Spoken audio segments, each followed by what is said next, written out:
Seperti kata pepatah, harimau mati meninggalkan belang, gajah mati meninggalkan gading. Begitu juga para wali Allah. Walaupun mereka sudah tiada, tetapi kebaikan dan jasa-jasanya tetap dikenang sampai sekarang.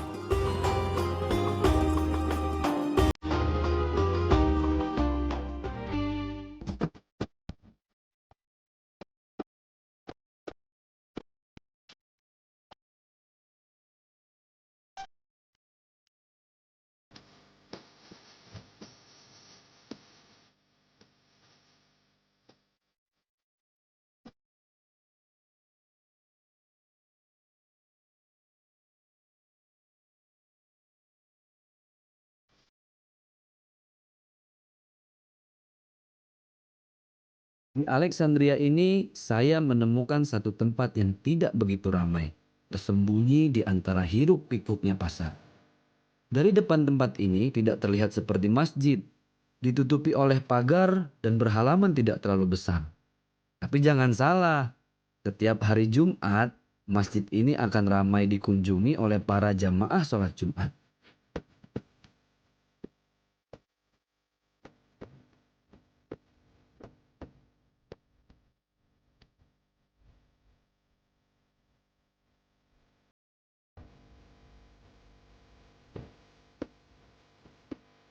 Alhamdulillah, sekarang kita sudah ada di salah satu masjid yang katanya masjid ini bernama Masjid Nabi Daniel. Nabi Daniel ini ternyata bukan seorang nabi.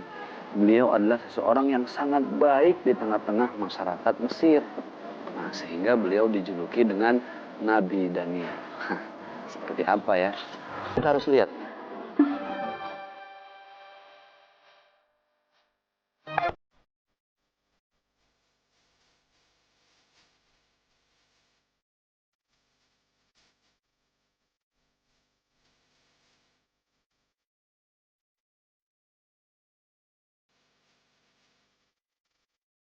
Masjid ini merupakan masjid yang modern karena tahun pembangunannya memang belum lama.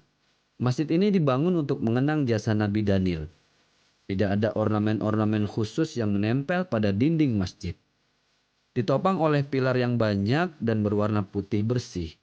Mihrab masjid ini dilapisi oleh batu marmer, sedangkan mimbarnya tidak terlalu besar.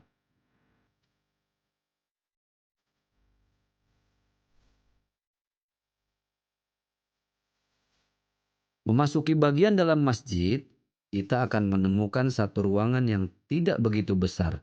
Nah, di bawah tangga inilah Nabi Daniel dimakamkan.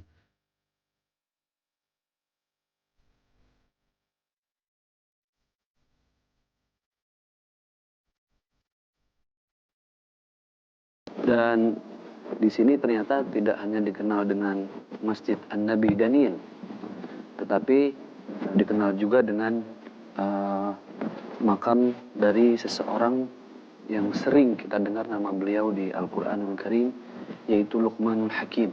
Luqmanul Hakim adalah seorang ayah yang sangat banyak memberikan nasihat-nasihat kepada para anak-anaknya, memberikan contoh, suri tauladan.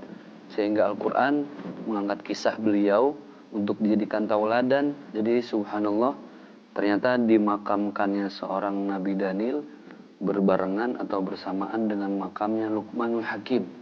Satu tempat, dua jasad. Siapa sebenarnya Nabi Daniel? Nabi Daniel adalah salah satu nabi yang tidak disebutkan oleh Al-Quran. Karena ada nabi-nabi yang disebutkan oleh Allah seperti Nabi Musa, Nabi Ibrahim, Nabi Yusuf, dan nabi-nabi lainnya. Dan begitu banyak yang jumlahnya tidak terhitung, nabi-nabi yang namanya tidak disebut di dalam Al-Quran. Nabi Daniel adalah salah seorang nabi yang berasal dari kota Alexandria dan dimakamkan juga di sini.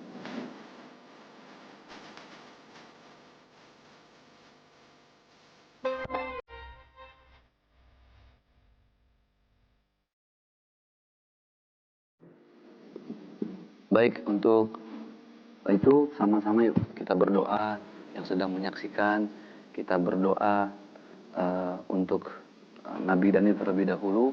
Mudah-mudahan Allah ampuni segala dosa-dosanya, Allah terima segala amal kebaikannya. Allahumma gfir lahu warhamhu wa'afihi wa'fu anhu Allahumma la tahrimna ajrahum wa la taftina ba'dahu waghfir lana warham. Kemudian kita doakan khusus untuk Luqmanul Hakim.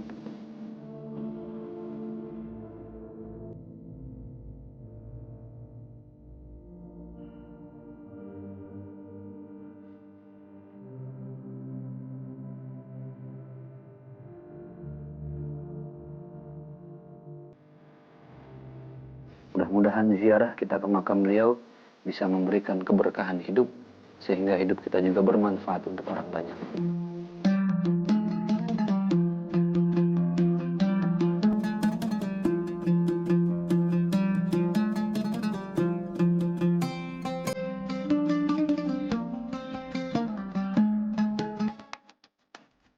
Sebelum saya meninggalkan masjid, saya ingin membacakan ayat terlebih dahulu, di mana cerita mengenai Luqmanul Hakim tercantum. A'udzu billahi minasy syaithanir rajim.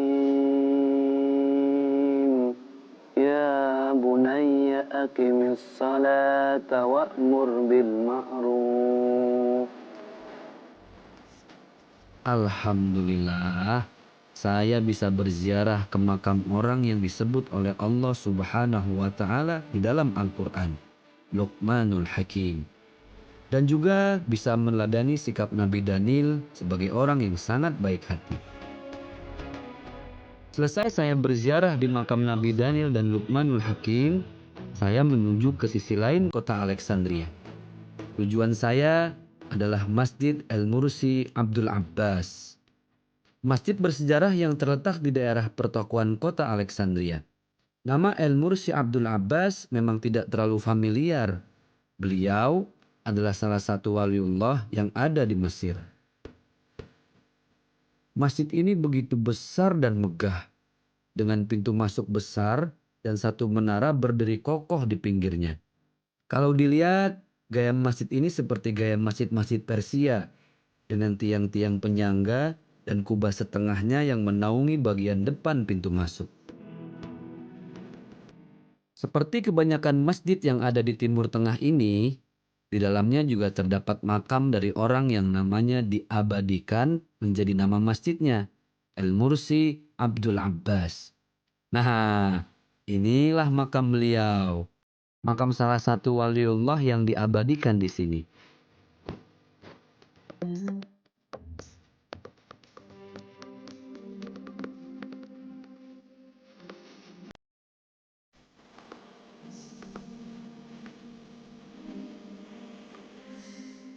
Nah, tulisan ini menjelaskan secara gamblang, secara jelas kisah perjalanan seorang Abul Abbas Al-Mursi.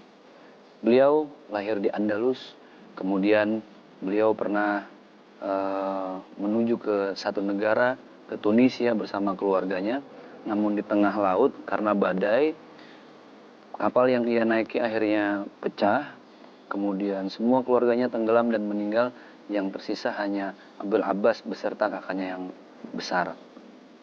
Al-Arif billah, beliau adalah waliun min auliyaillah, wali dari sekian banyak wali-wali Allah. Nah, bangunan ini diperbaharui kembali oleh seorang muhandis, seorang arsitektur yang berasal dari Italia. Jadi ornamen dan bangunannya sangat kental dengan ornamen-ornamen masjid yang ada di Spanyol.